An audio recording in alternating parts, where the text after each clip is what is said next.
first step for someone who realizes that they've been disconnected from their emotions and their body for years? So I guess if you're someone who understands that you can be aware of being disconnected from your emotions and you're feeling disconnected and something feels off, we often gauge that feeling offness with what's going on in our life. So if you look around in your life and maybe someone's annoying you and maybe someone pisses you off and you're judging people or you're judging yourself for where you're at, and that's usually a great place to start.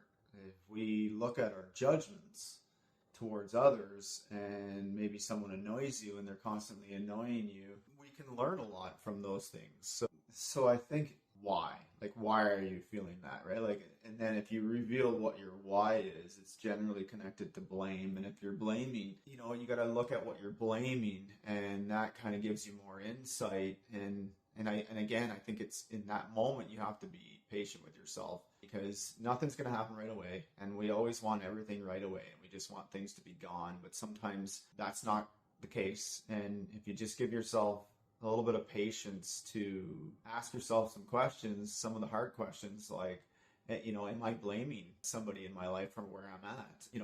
Who or what is responsible for me feeling disconnected from my emotions? And if you ask that question, you will get an answer. You may not like what you're getting, but at least it gives you a baseline. It gives you somewhere to focus.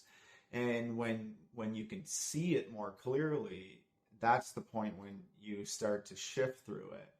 And you realize that maybe it's not because you're disconnected from your emotions. Maybe it's because life is attempting to show you something where, you're probably feeling emptiness within. And is it really emptiness that you're feeling? Or is it just you're ready for change and you're avoiding change and you're not doing the things to reveal more change in your life? And it feels like something has died. You're done with something. And because something is attempting to die in your life, you have this void, which feels like emptiness within. But again, sometimes emptiness within isn't really emptiness within. It's just, it's time for something new.